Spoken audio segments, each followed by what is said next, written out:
أعوذ بالله من الشيطان الرجيم بسم الله الرحمن الرحيم وصلى الله على سيدنا محمد وآله الطاهرين. In our discussion of the last verse of Surah Tawba, فَإِن تَوَلَّوْا فَقُلْ حَسْبِيَ اللَّهُ لَا إِلَهَ إِلَّا هُوَ عَلَيْهِ تَوَكَّلْتُ وَهُوَ رَبُّ الْعَرْشِ الْعَظِيمِ.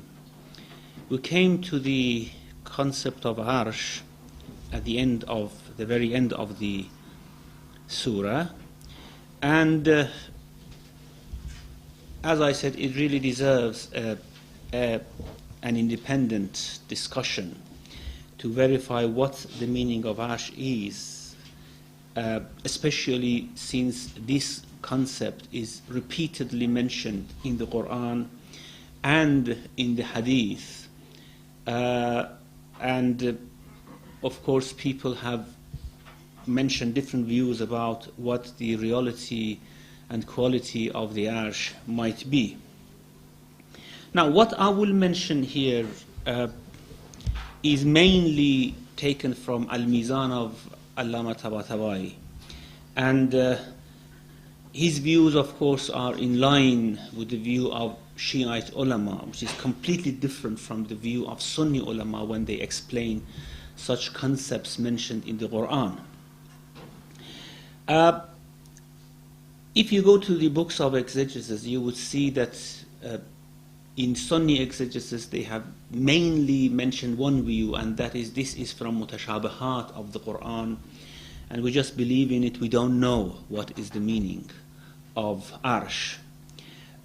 Most of the Salaf, especially the companions of the Prophet and the Tabi'un, and afterwards the scholars of the 3rd, 2nd, 3rd and 4th century of Islam, who have written vastly on tafsir, they have taken the line that this concept and concepts similar to this are not explainable. We just believe in it, we just know that there is an Arsh, Allah speaks of Arsh. However, we don't know what is the explanation for it, and we just believe in it. This is the attitude of every Muslim towards mutashabahat, of course, as it is mentioned in Surah Al Imran. فَأَمَّا الَّذِينَ آمَنُوا يَقُولُونَ آمَنَّا بِهِ كُلٌّ مِّنْ عِنْدِ رَبِّنَا. They say it's all from our Lord, we believe in it, and they do not question it. The ulama of Salaf, have warned that no one, including themselves of course, should ever try to discuss such issues and such concepts. It's only a matter of faith and a matter that we have to accept without knowing the true nature of. There are some instances mentioned by previous as-Salaf as-Salih, so to speak. For example, Sufyan ibn Uyayna, who is a great scholar of the 2nd century, he mentions that كُلَّمَا وَصَفَ اللَّهُ مِن نَفْسِهِ فِي كِتَابِهِ فَتَفْسِيرُهُ تِلَاوَتُهُ وَالسُّكُوتُ عَلَيْهِ. Whatever Allah mentions in His book describing Himself or anything related to Him, when we come to explain it and interpret it, the interpretation of it is just reciting it and keeping silence, not mentioning anything about it. Of course, they were very much afraid of the fact that whatever they explain, they might go astray. In a sense, the attitude was good, since there is a confession here that we don't have the knowledge about it. And they really didn't have the knowledge about it. So confessing that they didn't have knowledge about it and they just kept quiet was a positive issue. However, the negative issue was that they did not refer to those people like Ahlul Bayt alayhimus salam, especially Imam Ali, that right from the beginning started to explain all these concepts, to talk about them. They did not refer to them, to ask and to benefit from the vast knowledge that they had about these issues. There's another very famous example of this, which is mentioned almost in all books of exegesis when they come to such concepts, is from Malik ibn Anas, the great Imam Malik, the leader of the Maliki school of jurisprudence.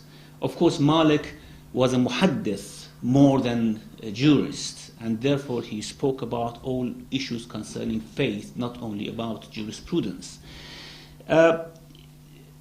This Sufyan ibn Uyayna reports about Malik that سأل رجل مالكا الرحمن على العرش استوى كيف استوى. Someone went to Malik and asked him, what's the meaning of this verse, الرحمن على العرش استوى? Of course, Malik was not an exegete, but since he was a muhaddith, and it was hoped that he had received some hadith from the Prophet, peace be on him, explaining the concept, people went to him and asked him about these issues.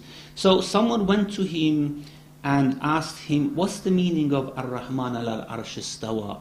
Ar-Rahman, Allah subhanahu wa ta'ala, is situated above the Arsh. Of course, istawa is to situate above something, to be placed above something. So how is he placed above Arsh? What's the meaning of it? كيف استوى? How is he placed on the Arsh? فسكت مالك حتى علاه الرحضاء. Malik kept silent, and of course anger started to be generated by the question inside him, until rahda is sweat, until sweat covered his face completely, certainly out of anger about the question made by a person, posed by a person to him. Then he said, al-istiwa'u minhu ma'lum wal-kayfu ghayru ma'hul, or wal-kayfu majhul. Different types of wording is mentioned for this report. He says that it is known that the istiwa has taken place because the Quran says Ar-Rahman ala al-Arsh istawa. Allah is situated above the Arsh. So it is known. Or the meaning of istiwa is clear in Arabic language, of course. That is to be over something, to be situated over something. However, how does he situate, is placed over Arsh, is غير معقول. We cannot think about it. It is impossible for us to realize what's the meaning of this. And then what he said was, of course, as I said, the whole attitude of Ahlul Hadith at the beginning of Islam, the Sunni Hadith and Muhaddithin, I mean. He said, وَالسُّعَالُ عَنْ هَذَا بِدْعَةٌ. Anyone asking about this, it's bid'ah. You shouldn't ask about these issues. وَالْإِيمَانُ بِهِ وَاجِبٌ. You have to believe in it because it's a verse of the Quran. وَأَنِّي لَأَظُنُّكَ ضَالًّا. I regard you as a misguided person, and in other version of the hadith is, I regard you to be a shaitan coming to me and asking this question. And then he ordered the man to be removed from the mosque and with some sort of insult. It is in some other reports mentioned that he actually put his fingers inside his eyes not to hear such questions again. Of course, the people who have great faith, however, the faith is not based on rational understanding, then they get very much upset when such questions are put to them. So this was one attitude, which still is mainly, I actually looked at many books of exegesis of Sunni scholars, even those who were written much later than those times. They all have taken the same attitude, that this is from mutashabahat, we should not talk about it, the knowledge of it is with Allah subhanahu wa ta'ala.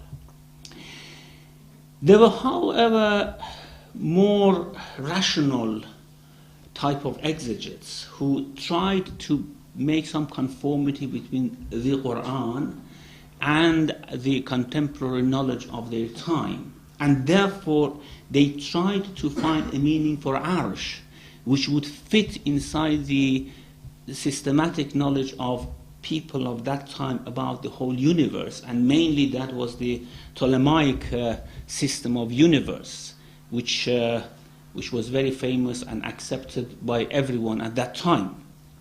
Now, they say that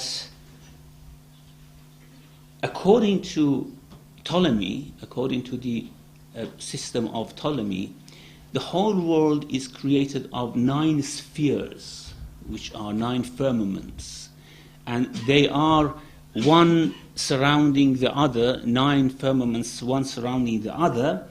And the outer one, the biggest one, the biggest sphere, which is called Al-Falak al-Tas al-Muhit, or the Empyrean, technically, is Al-Arsh. Then below that Falak al-Tas, according to Ptolemy, of course, was a sphere without any stars in it. It was a sphere which created the time for the whole universe inside it. And it was the sphere which actually created the directions. And it was due to existence of that sphere that we could speak about time and space and direction and things like that. And then inside that, of course, according to Ptolemy, was another sphere completely close to it and making a tangent type of relation with it, which was, of course, the sphere of fixed stars. All the stars that we see in the universe, they all belong to that inner sphere, the 8th sphere, so to speak, or the 8th firmament, or the 8th heavens, as they called it. And according to these scientific explanations of the Quran, that falak, or that firmament, was what Quran refers to as al-Kursi. So there is Arsh, then there is Kursi, the inner falak, or the inner firmament, and then there are 7 others. This Kursi, as I mentioned, they say this is falakut thawabit, the sphere in which all the fixed stars, they thought that these stars that we see in the heavens, they are all fixed to a sort of material in the 8th sphere, which we don't know, of course, about its true nature, and they move with the movement of that sphere. And then inside that there are 7 other spheres, which are the sphere of planets. Of course, at that time they thought that apart from the Earth, which was, of course, not a planet, but a fixed star at the center of the universe, there were other 7 planets, including the Sun, which was going around the Earth, according to their understanding. And these 7 spheres are the as-sab'atu sayyarat, which they called it as-samawatu sab'. They said whatever Quran refers to the 7 heavens or 7 skies is actually referring to these 7 inner spheres, and therefore they had managed very tactfully and skillfully to somehow bring all the concepts mentioned in the Quran into the system of universe which was known at that time and was quite acceptable until 3-4 centuries ago. And the explanation, of course, of the Arsh was very much fitting into this type of system. Now, why the system worked? Because in many riwayat we have that everything, even the kursi, is inside the arsh of Allah subhanahu wa ta'ala. And apart from the arsh, everything else is inside the kursi. And by this system, they could explain very nicely that, yes, of course, we see the universe, the system of the universe is a system which we have the arsh of Allah subhanahu wa ta'ala, beyond which there is nothing is only Allah subhanahu wa ta'ala.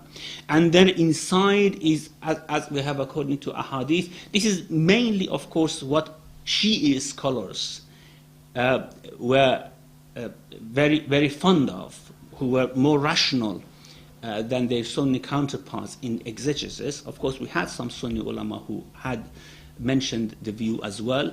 And then, of course, the seven heavens, which is mentioned in the Quran, is fitting very nicely. However, of course, apart from the fact that in the past few centuries this whole system of Ptolemy collapsed, and we now know for sure that this system is not the system of the universe. And the universe works in a completely different way. There are not only 7 planets. First of all, Sun is not a planet. Secondly, there are not only seven planets. There are many, many other planets which go around the Sun. And the fixed stars which they attributed to the Kursi as stuck to the Kursi, many of them are not actually fixed stars. They are all moving and there are planets going around them. So the whole system collapsed. However, even before that, if we didn't want to be so much fond of scientific explanation of the Quran, we could question many premises of the Ptolemaic system which did not really fit into the explanation of the Quran about Arsh, about Kursi, about the heavens. And of course, since these scholars were very fond of making conformity between the Quran and their contemporary knowledge of the time, which we have to be very careful about it as well, not to be carried away by some scientific finding which somehow conforms with the Quran and say that this is exactly and definitely the explanation of such verse or something like that, because these theories might fall one day again like this Ptolemaic theory which was there for several hundred, even thousands of years. So apart from that, the many premises of this theory did not fit with the Quranic understanding of Arsh and Kursi and heavens. Now, just a few examples how there were anomalies and contradictions, discrepancy between the theory and what the Quran mentions. First of all, according to Ptolemaic theory, there is nothing beyond al-falak al-tasi', which is the defining sphere, defines time, defining space, defining directions. Beyond that, there is nothing. According to them, they said, la khala' wa la mala'. There is no vacuum even. And there is no space which is filled with something. It's just God after that. Now, according to the Quran and Hadith, beyond the Arsh of course is very close to Allah subhanahu wa ta'ala, but beyond the Arsh are hujub and suradiqat. There are veils, there are layers of creation which goes between Arsh and between Allah subhanahu wa ta'ala that we can find in many, many traditions from the Prophet, from A'imah alayhimus salam, and therefore if we want to somehow make conformity between the theory and our concept of Arsh, we have to ignore this issue and saying that, okay, this anomaly, although it exists, however, we just ignore it to have an explanation. Secondly, according to Ptolemaic theory, it is impossible for the movement of these firmaments to stop until the end of the world. These firmaments or these spheres are moving forever. There's no possibility of somehow any disturbance coming, even on Yawm al-Qiyamah. It's not possible. And they had a firm philosophy about that. However, we know that according to the Quran, the whole system of universe is going to be wrapped up on the day of judgment. يَوْمَ نَطْوِ السَّمَاءَ كَطَيِّ السِّجِلِّ لِلْكُتُبِ. The way you wrap the books and close it and put it aside, we are going to wrap the whole universe on the day of judgment and create a new system on that day. Also, there are things mentioned about Arsh. For example, God speaks about, in Hadith we have many different expressions talking about the Arsh having pillars. Qawa'imul Arsh, which is abundantly mentioned in Hadith. Also, we have the Hamalah of Arsh, those who carry the Arsh, which is mentioned in the Quran and in the Hadith. However, according to that theory, Arsh is not carried by anything.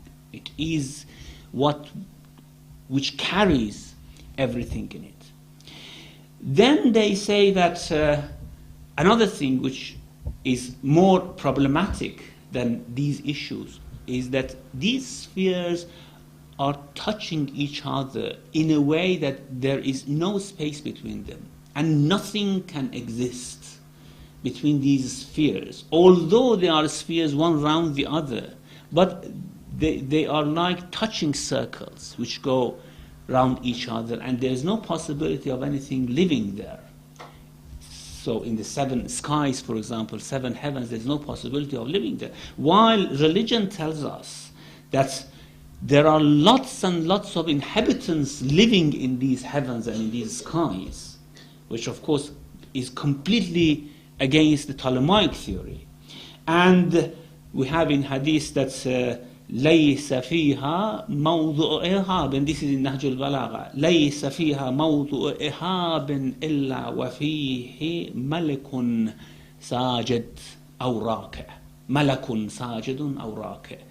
If you go to the heavens, you cannot find the space of a sajjad where you very tightly could pray. You could not find an empty place. And if you can find that place, you can be sure that you are unaware that an angel is praying there. So the whole skies, heavens, as the earth around us is filled with the angels. As we have in Hadith that Allah subhanahu wa ta'ala has not created any creation more abundantly or more numerous than the angels, whether in types or in numbers. They are hugely different and not comparable to the number and size of other creatures of Allah subhanahu wa ta'ala. So this is another anomaly which exists between the theory, the Ptolemaic system, and the idea of Arsh and Kursi and heavens in the Quran and in the Hadith. Other issues, of course, there are many different issues which would not make sense here. The other thing, they said that these heavens could not be pierced. No one could tear through these. They are made of a material, these spheres, that no one could ever make a hole in it, go through it, and after the hole is made, it's impossible that it would come together again. This is istihalatul kharq wal iltiyam. You cannot pierce it, you cannot go through it, and if you did, impossible, but if you did, it's impossible for them to come together again. So this istihalatul kharq wal iltiyam, of course, again, doesn't go. First of all, if you go to discussions of Mi'raj of the Prophet by philosophers, the first thing that they mention is how do we reconcile this anomaly that heavens could not be pierced through, and how did Prophet, even his soul, how did it pierce through all these heavens going to the Arsh at that time? And also we have these malaika, the angels. They don't have a fixed place. They come down to the earth, they go up to Allah subhanahu wa ta'ala, and the sama, the heavens have abwab, the abwab of the sama, which is mentioned in Surah Amma Yatasa'alun, وَفُتِحَتِ السَّمَاء فَكَانَتْ أَبْوَابًا. This fatḥu sama is impossible according to the Ptolemaic theory. And having abwab and different gates is again impossible. And of course many other issues. Now of course we are relieved. If we lived in a couple of centuries ago, we were in real difficulty, because if we wanted to go according to the scientific understanding of the universe and also to the stick to our rational understanding of the Quran, then we were in real problem if we wanted to somehow reconcile between the theory and our findings of the Quran. As I said, we are now relieved. The theory is completely destroyed, and no one anymore would believe that. Of course, there are still some ulama who still do not believe in recent findings, and they still stick to Ptolemaic theory, but they are in utter minority.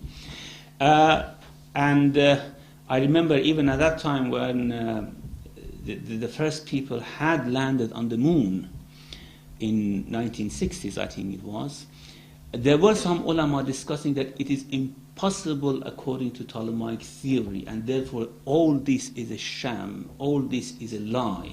And these films are all taken in a studio. It's impossible for people to go and land on the moon. Those people who are still sticking to the theory of Ptolemy, as I said, we are now relieved about it. So this theory, this understanding of Arsh as well is wrong. To think that Arsh is the ninth falak, ninth sphere, according to the Ptolemaic theory. Now, the third explanation, or rather the second explanation, because the first one was not explanation, was just accepting what it is there without any understanding. The second explanation is that this is a metaphor. Arsh, when Allah speaks about Arsh and Kursi, He speaks in totally metaphoric language. There is no reality about Arsh outside our conceptual understanding. And the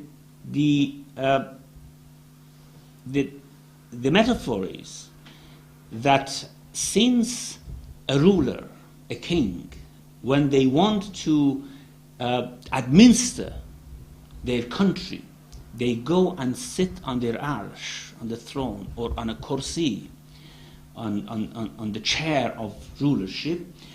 Allah has taken this and used it metaphorically as the position of His rulership, His kingdom, His administration of the world. This is what we understand from Majma' al-Bayan as well. He tends to say, of course, when he brings the riwayat, of course, it's different. But in tafsir, as I remember, he tends to say that this is just a metaphorical type of saying, talking about the kingdom of Allah subhanahu wa ta'ala, the power of administration of Allah. And he mentions a very old poem of Arab, which istawa, as is mentioned in the verse Ar-Rahman al-Arsh istawa. Istawa means to take the rulership, or to start the rulership. He mentions this poem, قَدْ اسْتَوَى بَشَرٌ عَلَى الْعِرَاقِ مِنْ غَيْرِ سَيْفٍ وَدَمٍ مُحْرَاقِ. A person took the rulership of Iraq, assumed the rulership of Iraq without sword and without shedding any blood. I don't know to whom this verse is referring to, but the concept he wants to mention here is that istawa just means to start the rulership, to take the administration. And therefore, taking the administration is a concept which the metaphor wants to mention for us.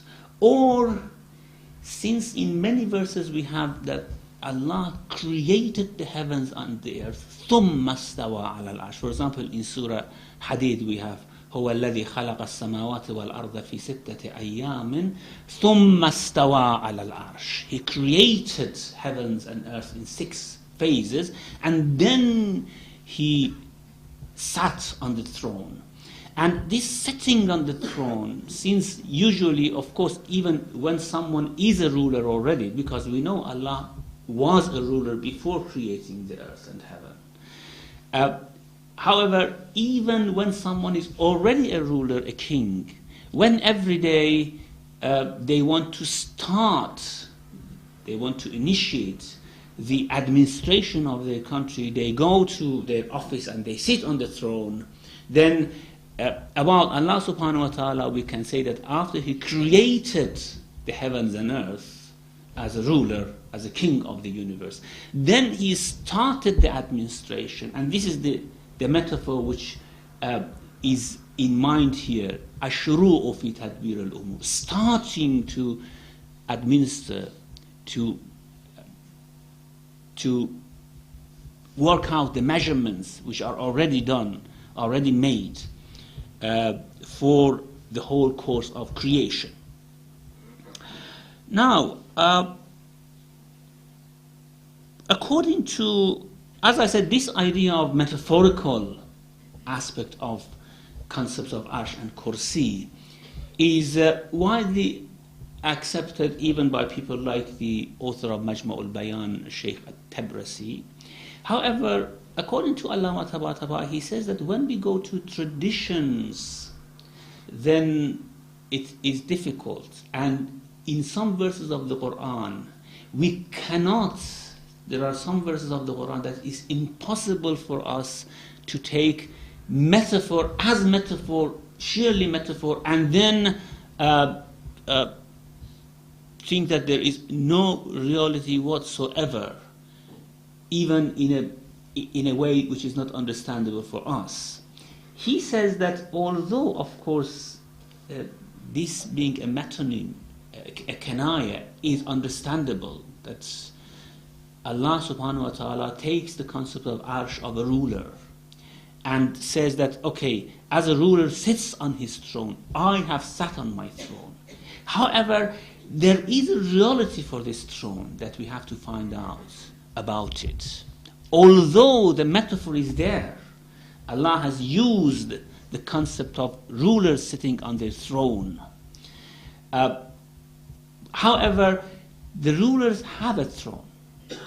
And Allah subhanahu wa ta'ala also has a throne. But what that throne is, then we have to find out by searching through the verses of the Quran and by going through the ahadith and riwayat that we have almost exclusively from Ahlul Bayt alayhimus salam, of course, because as I said, this is something that ulama of Ahlus Sunnah did not take the courage to embark on explanation.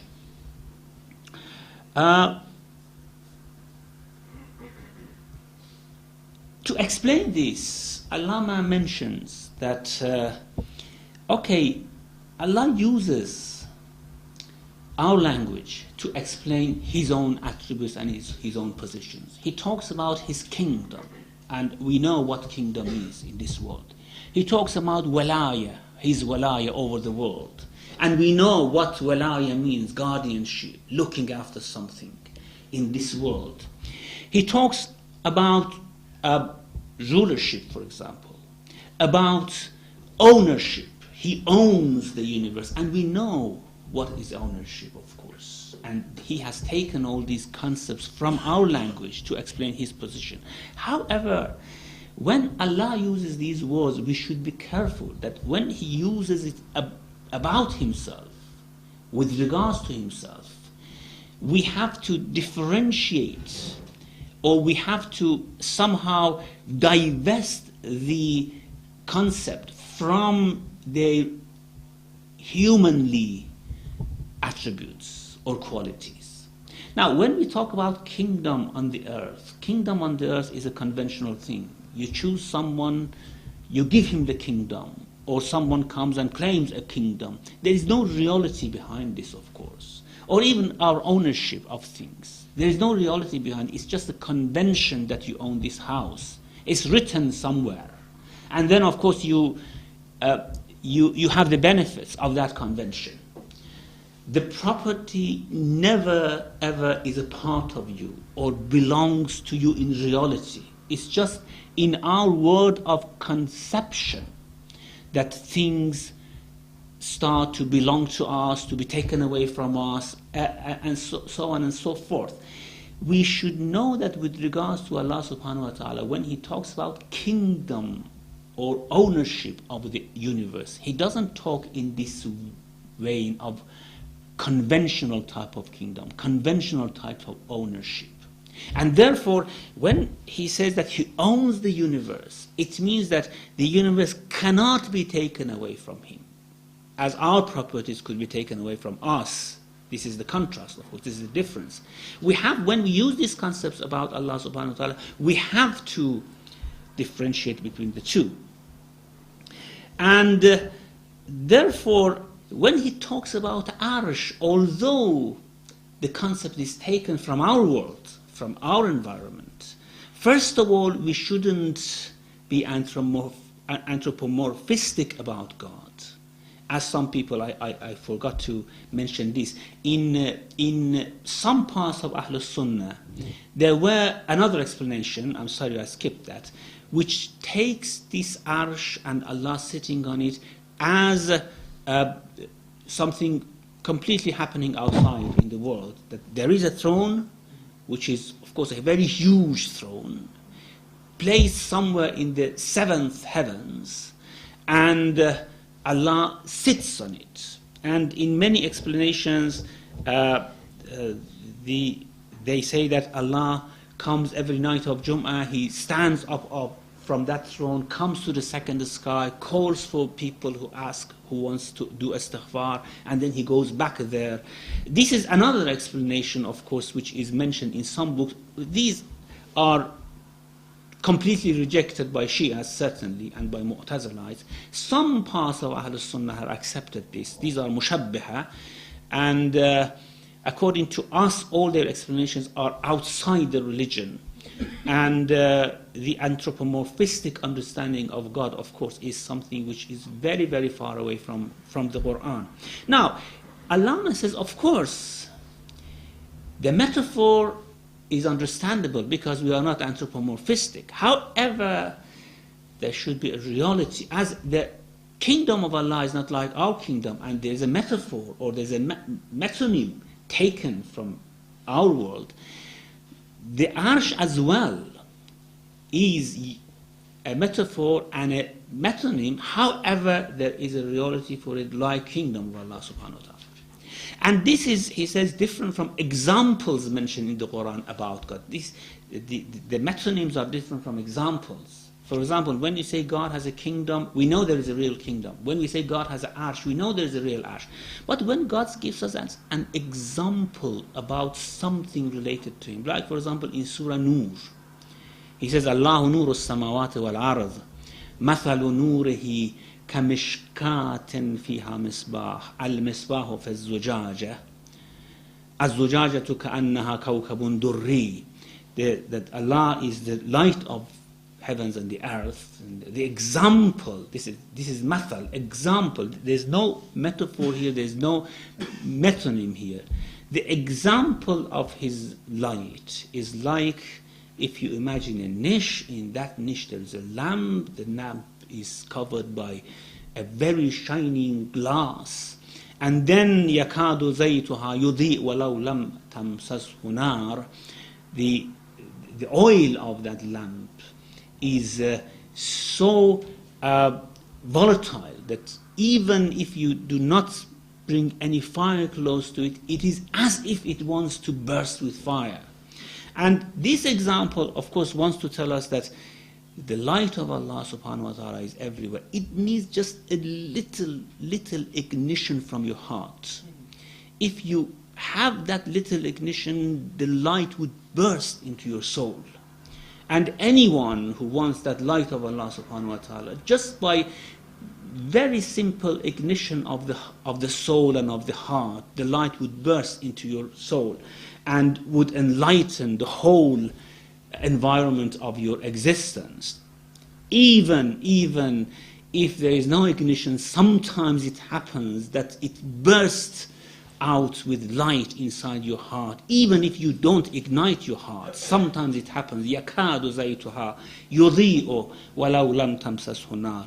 Now, Allah says, of course, in these examples, you can't say there is a real divine niche, and there is a real divine lamp, and there is a real divine glass. And this is a metonym or a metaphor which refers to a reality outside. This is, of course, completely different from what we are talking here.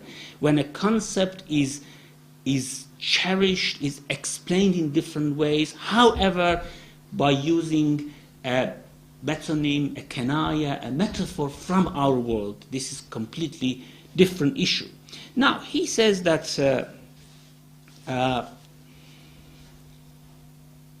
when we talk about all these concepts, there is a level of reality that we have to realize that exists with regards to these issues. And when we come to Arsh, the reality of Arsh is a category of creation, in which all the administration or azimmatul umur, the reins of affairs, are held there by Allah subhanahu wa ta'ala. And whatever happens in this world is actually an unfolding of that category of creation which is called Arsh of Allah subhanahu wa ta'ala. You can say that Allah is sitting on that since everything is coming out, every order, every management, every measure, every administration of this world comes out of that category of creation. And therefore Allah is sitting on that arsh. And then the description of that arsh in the Quran. I know I'm not leaving any time for question and answer, but I don't think we would finish this session, so just leave questions and answers for next session. I finish with the explanation, and then we have to go to Rawayat next week, inshallah, and then we'll have questions and answers. Now, the descriptions that Allah gives in the Quran about Arsh. Huwa Rabbul Arsh al-Azim. Of course, He is the Lord. Now, Rabbul Arsh means, first of all, the Arsh is created by Him, is sustained by Him. And this is the meaning of Him sitting on that throne. The Arsh is sustained by Him, is a creation of Him, and that is quite huge. Rabbul Arsh al-Azim. When we go to Rawayat, we come to this Rawayah, that's the whole universe. When you compare it to the Kursi of Allah subhanahu wa ta'ala, it's just like a ring, like a small ring left in a huge desert. And the Kursi compared to Arsh is like a small ring, again, left in a huge desert. So it is really a huge creation of Allah subhanahu wa ta'ala. Huwa Rabbul Arsh al-Azim. And then, again, he says, الَّذِينَ يَحْمِلُونَ الْعَرْشَ وَمَنْ حَوْلَهُ يُسَبِّحُونَ بِحَمْدِ رَبِّهِمْ. There are creatures which carry these orders, and these are those who are carrying the Arsh of Allah subhanahu wa ta'ala. As we said, that is a category of creation which contains all the measurements of the creation, and there are angels who are carrying out the orders of Allah subhanahu wa ta'ala with regards to those measurements. So these are the Hamalatul Arsh, الَّذِينَ يَحْمِلُونَ الْعَرْشِ وَمَنْ حَوْلَهُ, and there are angels around it who are waiting for orders, of course, of Allah subhanahu wa ta'ala. And many other verses. I don't want to mention, for example, وَتَرَى الْمَلَائِكَةَ حَافِينَ مِنْ حَوْلِ الْعَرْشِ يُسَبِّحُونَ بِحَمْدِ رَبِّهِمْ. You would see on the Day of Judgment the angels are gathering round the Arsh of Allah subhanahu wa ta'ala. That category of creation, of course. So this is the reality which the Quran speaks about. And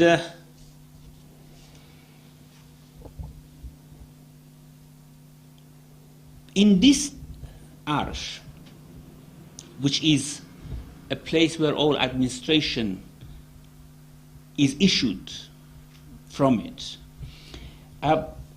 we will find verses in the Quran which exactly denote the same thing. That, for example, in Surah Yunus, we have, He created heavens and earth in 6 days. ثُمَّ اسْتَوَى عَلَى الْعَرْشِ. Then He situated Himself on the throne. يُدَبِّرُ الْأَمْرِ. He is managing, administering everything. مَا مِن شَفِيءٍ إِلَّا مِن بَعْدِ إِذْنِهِ. There is no shafi', no intercessor, except after His leave is issued, His permission from that category of creation which is Arsh. Now, this shafi' here does not mean what we understand from the meaning of shafi', intercession of prophets and a'imma. In fact, in the Quran, shafi' is used in 2 different meanings. One is the intercession for the Day of Judgment of better people for poorer people. The other is intercession of causes and means to attain ends. Whatever we use in this world to attain our end is a shafi'. A shafi' that works between us and Allah subhanahu wa ta'ala. For example, when Allah created the heavens, the universe, the rule was that everything in this solar system should be in darkness. However, Allah created a shafi' here to give us light, and that's sun. And that shafi' works for us, between us and Allah. Allah wants to give us light for our life. Of course, He could give it directly, but He wanted to give it through a shafi', through an intercessor. And that intercessor is the sun.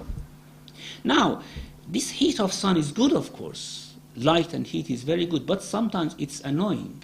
So we need another shafi' to somehow keep us from the excessive heat of sun. So we make houses, we make roofs, ceilings, and this ceiling is another shafi' between us and Allah subhanahu wa ta'ala, which would keep us from the excessive heat of sun, for example, or from the cold, or whatever. Now, what Allah says from that category of creation, of course He has measured, He has administered the world through these shufa'a. However, this shufa'a would not work unless He wants it, and He has wanted it. However, you should realize that these means, this causality, chain of causality, all goes back to Him and to Arsh. From Arsh, everything is somehow administered, everything is distributed, is dispensed among the people. And for example, in another verse in Surah Sajda, it says, ثُمَّ اسْتَوَى عَلَى الْعَرْشِ مَا لَكُم مِّن دُونِهِ. He is, of course, in charge of Arsh. مَا لَكُم مِّن دُونِهِ مِن وَلِيٍّ وَلَا شَفِيعٍ. You don't have a wali except Him, and you don't have a shafi' except Him, or after He lets these shufa'a to work. The causality which we see in this world comes from the Arsh. And we should know that if He doesn't want this, this is a part of that category, already programmed there. However, this causality should not blind our eyes that everything is coming directly from Allah subhanahu wa ta'ala. And we should know that at that category of Arsh, when you look at it, there is no shafi'. When it comes down to lower levels of creation, then you see all these chains of causalities, means and shufa'a and all these things. And of course, on the Day of Judgment, Allah will say that all these shufa'a would disappear from before your eyes, and you will see the utter reality. وَعَلِمُوا أَنَّ الْحَقَّ لِلَّهِ. They would realize that haqq is only Allah subhanahu wa ta'ala. There's nothing else. It's all our understanding of the creation. So, if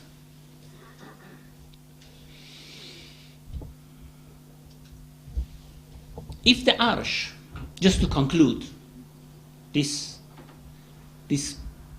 section, and then inshallah we go to Riwayat next week, and we leave the questions and answers for next week as well, inshallah. If Arsh is this category of creation in which all measurements are made for creation and for administration of creation, mainly for administration of creation because this is after the category of creation, then it is a category in which the knowledge of whatever is happening, has happened, is going to happen on the Day of Judgment should be existent in that category. That is why in many of our riwayat that we will go through inshallah next week, they say the Arsh is the category of knowledge of Allah subhanahu wa ta'ala. Knowledge of Allah subhanahu wa ta'ala at the level where the plan of all creation is made there. The measurement of every creature and the destiny of every creature is made there. And then things would proceed from there. And this is exactly the meaning of Arsh of a king. That the affairs, the administration, the orders proceed from there. So the Kanaya, the metronym is completely in place.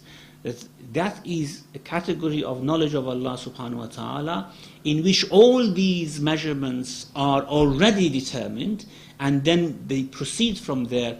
The creatures which take these orders and implement it, apply it to the creation are the angels who are around this Arsh or who are carrying the Arsh, which we might talk about that inshallah next week as well. And in this way the knowledge of Allah at that level realizes itself in this world. And this is what Allama says is actually denoted in the verse of Surah Hadid that I mentioned. هو الذي خلق السماوات والأرض في ستة أيام ثم استوى على العرش يعلم ما يلج في الأرض وما يخرج منها. He knows what comes down to the earth from that high position and what goes up from it. وما ينزل من السماء, and whatever comes down from the heavens. وما يعرج فيها, and whatever goes up in the heavens, like the a'mal of ibad and everything. This is, of course, due to that category of Arsh of Allah subhanahu wa ta'ala. And therefore, Arsh is that category of knowledge of Allah subhanahu wa ta'ala in which the measurement of the whole creation is already worked out and proceeds from there. And it therefore includes everything in it. All creation of Allah subhanahu wa ta'ala is in that Arsh, and that's the meaning of everything is fi jawful Arsh, in the midst of Arsh. Everything is inside the Arsh of Allah subhanahu wa ta'ala. Not that Arsh is somewhere in the universe. Those anthropomorphistic views say that there is an Arsh somewhere in this universe, while our riwayat says that the whole universe is inside the Arsh of Allah subhanahu wa ta'ala. And this is, of course, logical, that everything should be inside the Arsh of Allah subhanahu wa ta'ala. And then, if this is the case, this Arsh is there before the creation, after creation has taken place, and when the creation is going to change into a new creation, as, of course, many verses of the Quran talks about existence of Arsh before this creation, like وَهُوَ الَّذِي خَلَقَ السَّمَاوَاتِ وَالْأَرْضَ فِي سِتَّةِ أَيَّامٍ وَكَانَ عَرْشُهُ عَلَى الْمَاءِ. Before even this creation, his Arsh was situated on water, which we may talk about this as well. And of course, on the Day of Judgment, in Surah Zumar, وَقُضِيَ بَيْنَهُمْ بِالْحَقِّ, everything is judged between them with truth. وَقِيلَ الْحَمْدُ لِلَّهِ رَبِّ الْعَالَمِينَ, and every part and parcel and every single cell in this universe would cry, Alhamdulillah Rabbil Alameen, after that judgment is done. And then it says, وَتَرَى الْمَلَائِكَةَ حَافِينَ مِنْ حَوْلِ الْعَرْشِ. And you will see that all angels who were doing things come back and gather around the arsh of Allah subhanahu wa ta'ala. يُسَبِّحُونَ بِحَمْدِ رَبِّهِمْ. And they start their real life of tasbih and hamd. So, this is what mainly Allama Tabatabai rahmatullah alayh mentions about Arsh, which is completely in conformity with the riwayat from Ahlul Bayt alayhimus salam, that I will mention inshallah some of it next week. Wa sallallahu ala Muhammadin wa alihi tahirin.